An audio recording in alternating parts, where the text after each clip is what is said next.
1.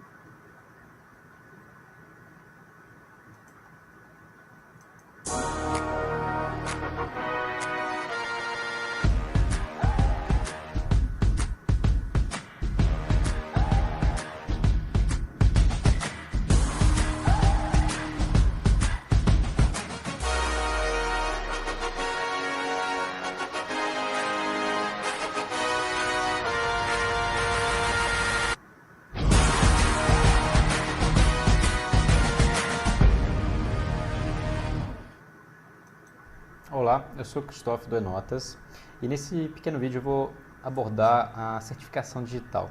Que bicho é esse, afinal, né? O que é um certificado digital? O certificado digital, ele é basicamente uma identidade por uma pessoa física ou uma pessoa jurídica.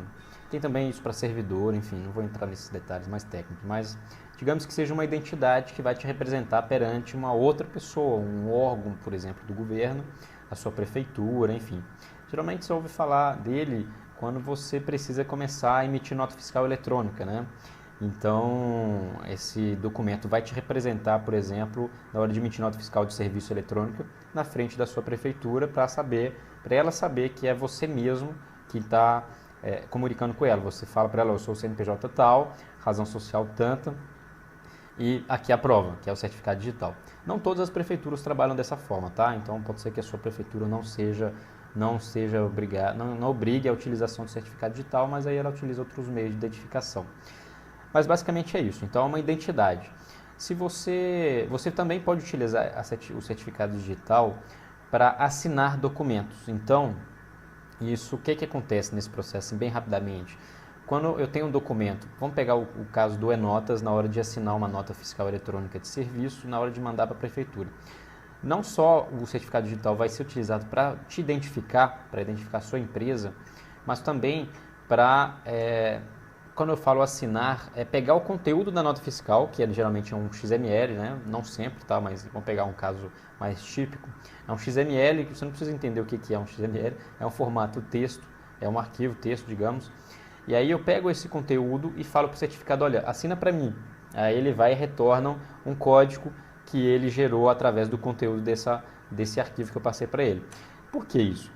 Porque quando eu faço esse processo, esse código que ele me gera, ele é único e específico para aquele conteúdo. Então, se eu mudar qualquer coisa nesse arquivinho aqui, isso invalida a minha assinatura. Aquele código que ele me gerou já não é mais válido.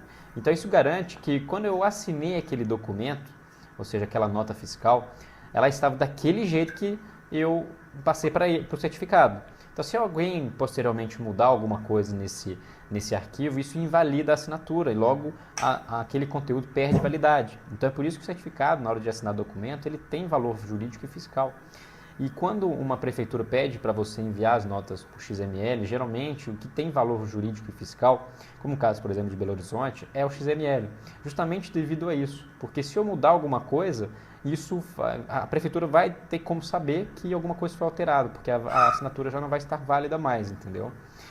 Mas é isso. Basicamente, você tem três tipos de certificados. Você tem um certificado A3, que é um desse aqui, né, que é basicamente, esse aqui é um token.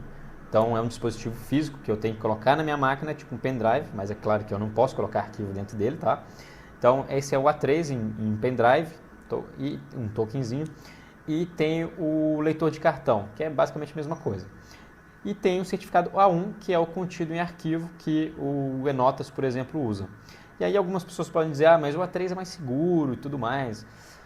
Bom, se trata de um dispositivo físico, né? Então eu tenho que ficar andando com ele para lá e para cá, onde que eu for, eu vou precisar dele, eu tenho que ter ele nas minhas coisas, né? Porque eu tenho que plugar ele fisicamente dentro da máquina que eu for usar para comunicar com a prefeitura ou qualquer outra coisa que eu precise usar o certificado.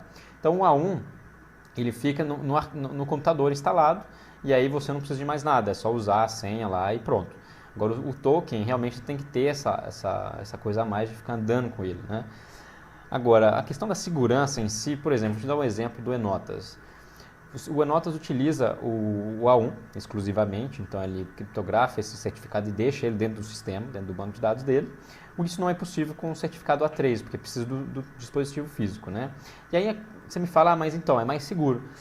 Só que olha para você ver, toda vez que eu for utilizar o certificado A3, eu preciso digitar a senha. Então, se eu for delegar essa tarefa de emitir nota ou fazer qualquer outra coisa com o certificado para outra pessoa, essa outra pessoa precisa da senha. Então, toda vez que ela precisar de usar o certificado, ela vai usar essa senha, ela vai logicamente saber essa senha. E com esse certificado você pode fazer uma série de coisas, né? Não é só emitir notas, pode até fechar, dar baixa numa empresa. Mas enfim, esse é outro assunto. No caso do Enotas, por exemplo, que só trabalha com A1, ele gerencia os usuários. Então, o seu usuário, a quem você delega essa tarefa de enviar notas, por exemplo, ela não precisa saber a senha do certificado. Você, como um administrador, você vai lá, insere o certificado, digita a senha, e aí, em seguida, nunca mais você precisa digitar essa senha. A pessoa que vai emitir as notas, ela só autentica com login e senha e pronto. Ela não tem acesso à senha do certificado em si, entendeu? Então, esse é um lado um pouco controverso da segurança em relação a isso. Bom, mas eu estou sendo um pouco simplista, mas basicamente é isso, tá? Então, o certificado te identifica na frente dos órgãos, perante os órgãos, assina documentos digitalmente, com valor jurídico e fiscal mesmo, e tem 3 tipos de token, A1, A3. Eu sugiro, se você for utilizar uma solução de emissão de nota fiscal automática, como o Enotas, por exemplo, o ideal o bom do A1 é que, como ele é contido dentro da base de dados do sistema, ele pode ser utilizado de forma automática. Ou seja, se deu algum problema no envio com a prefeitura, você não precisa ficar lá retentando enviar várias vezes. O próprio Enotas consegue, utilizando o seu certificado, de forma automática reenviar aquelas notas fiscais, sem você precisar ficar interagindo. Você pode até desligar a máquina e sair que o Enotas faz o trabalho para você, entendeu? Então isso é um lado muito positivo do A1. No A3 isso não é possível porque o seu certificado precisa estar lá, então sua máquina precisa estar lá, você precisa estar lá para digitar a senha e o seu token precisa estar conectado, então a sua máquina tem que ficar lá o tempo inteiro, basicamente. Mas então é isso aí, se tiver alguma dúvida você pode deixar aqui embaixo e se você achou isso interessante, clique em curtir ou não curtir se não ficou legal, para eu saber, e assine o canal, tem algum botão aqui em cima, está escrito notas, é só clicar e assinar o canal para receber as próximas informações. Até a próxima, até logo.